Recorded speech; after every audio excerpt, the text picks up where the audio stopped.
Dois clubes ingleses, uma temporada decepcionante e a última chance de redenção. No lindo estádio de St. Mamés, Tottenham e Manchester United decidem quem vai levantar a taça da Europa League nessa quarta-feira. E além do troféu, garantir um lugar na próxima Champions. Mas quem chega melhor? Quem são os desfalques? Eu analisei os dois lados e já tenho meu palpite para essa final. Vem comigo para entender tudo.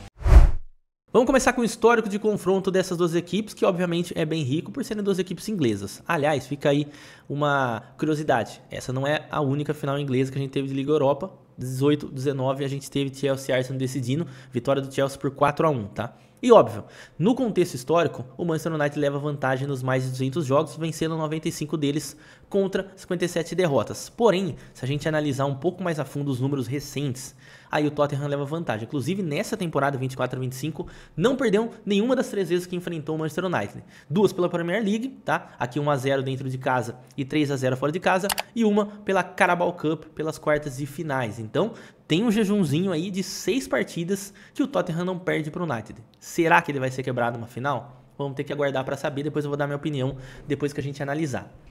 Começando do lado do Tottenham, foram 14 jogos disputados na Europa League, 9 vitórias, 3 empates e apenas 2 derrotas. O que chama atenção é o número de gols sofridos bem baixo, 13 apenas, ou seja, menos de um gol por jogo. Como chegou, tá, nessa decisão a equipe do Tottenham? Venceu o Karabakh, venceu o Ferencváros, isso tudo na primeira fase, venceu o AZ, aí derrota pro Galatasaray, uma delas, né, uma das duas. Depois empatou contra a Roma, olha, pegou adversários complexos aqui nessa campanha. O Rangers, que fora de casa é sempre muito complicado, venceu o Hoffenheim fora, venceu o Elfsborg fora, dentro de casa, perdão, e perdeu do AZ, aí já nas oitavas de final, conheceu sua segunda derrota. Depois conseguiu reverter por 3-1.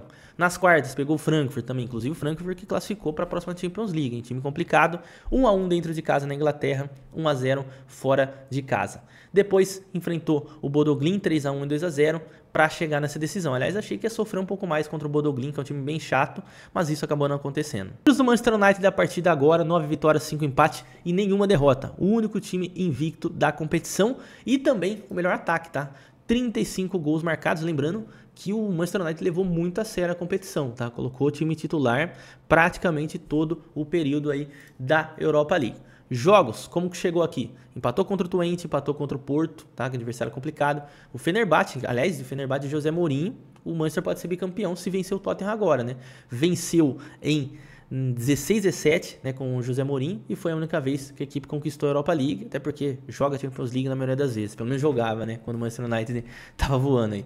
Depois venceu o PAOK, ainda na primeira fase, Bodo Glimt, Vitória Pilsen, Rangers, Steaua Bucareste, e aí nas oitavas de final já pegou a primeira pedreira, que foi a Real Sociedad, empate na Espanha 1-1, 4-1 na segunda partida, tá? Depois o Lyon, cara, vejam o resumo desse jogo aqui, que venceu no prolongamento, mas assim, uma das maiores partidas que eu vi aí de mata-mata na minha vida. Que jogo maluco mesmo, ainda mais o Lyon com 1 a menos, conseguindo buscar um empate e o Manchester United virando a prorrogação no finalzinho, inclusive com o gol do Maguire, tá? Depois eu vou falar um pouco dele ali na hora que a gente for pro campinho. 3-0 depois nas semifinais, aqui foi um resultado surpreendente, claro que a expulsão do Bilbao pesou, e aí depois o Bilbao levou o time totalmente reserva para essa segunda partida na segunda mão e tomou outra goleada por 4-1. Campinho, vamos falar agora de escalação, começando com o Tottenham do Ange Postecoglou, tá? Que não vai ter Kulusevski e Maddison, tá?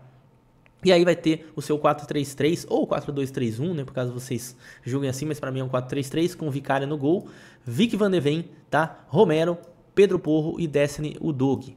Meio campo com Bentancur, Bissouma e o Pape Matar. Lembrando que o Kulusevski, se tivesse aqui em condições, jogariam ele e o Maddison. Tá jogando bastante aqui nesse sentido. Ou pelo menos o Maddison, certeza que seria titular.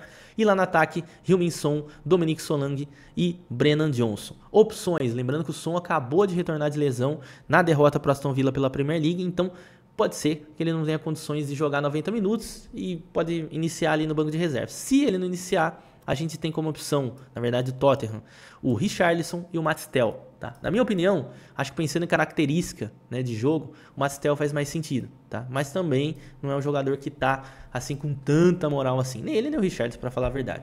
Passando pro Manchester United do Ruben Amorim com 3 zagueiros, e aí eu tenho que falar do Maguire, pessoal. O Maguire é um cara criticado, virou meme e tudo mais, só que ele não é tão mau zagueiro como a gente pensa. Acho que uma linha de 3, ele já funciona muito melhor, inclusive cresceu bastante com o Ruben Amorim, apesar do time ainda estar aí no momento complexo, né? Fez uma Premier League bem fraquinha. Então, Onana no gol, Lindelof, Maguire. Se vocês quiserem vídeo, analisa o Maguire, fala então como que ele é bom. Eu faço um vídeo aqui no canal, só deixar nos comentários. Leny Yoro, tá? Que inclusive teve uma lesãozinha, pode ser que seja dúvida. Se ele não jogar, tem o Matheus de Ligt ou o Luke Shaw fazendo um zagueiro pelo lado esquerdo.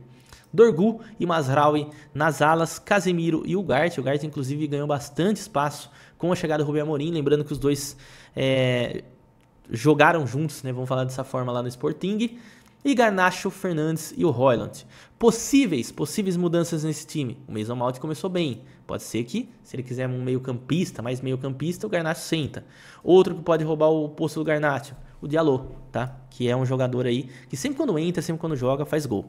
Minha opinião, pensando nesse jogo, uma análise aí curta do que eu imagino que vai acontecer. Primeiro ponto, acho que o Manchester United leva vantagem e talvez o Tottenham vai ter que esperar um pouquinho mais para conquistar um título europeu. Lembrando que já tem mais de 40 anos da última conquista e 2007 e 2008 na Copa da Liga Inglesa foi a última de fato, último título da equipe do Tottenham. Por que eu acredito isso? Acho que o Manchester United vem numa crescente e obviamente quando se trata de Premier League ainda é difícil a gente imaginar, mas pensando em mata-mata, acho que o time do Ruben Amorim está mais bem preparado para esse desafio aqui, por isso eu acredito que o Manchester United vai vencer. E ainda vou dar um palpitinho aqui básico, tá? Para mim, 2-1 Manchester United. O que vocês acham? Comenta aí embaixo.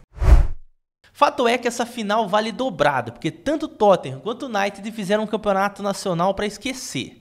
E o título europeu pode mudar toda a narrativa de uma temporada. Já o Liverpool, esse nadou de braçada na Premier League e levantou a taça com autoridade. Tem um card aqui aparecendo na tela com a análise completa desse título. Clica lá e continua comigo. Tamo junto!